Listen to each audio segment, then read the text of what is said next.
Біз Нұрсұлтан қаласы Алматы ауданының Тұран ардагерлер ұйымынанбыз.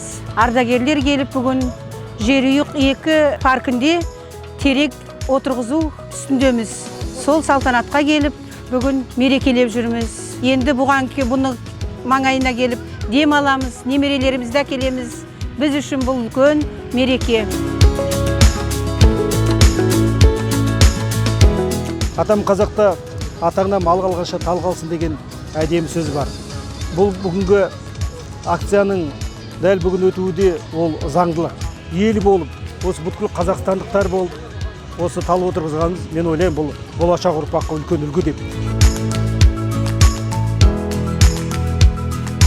Состоялся субботник возле Дома дружбы, в сквере дружбы, с участием активистов ассамблеи, и это очень радует. Мы гордимся, что рядом с Домом дружбы будет теперь сквер дружбы, и это очень замечательно.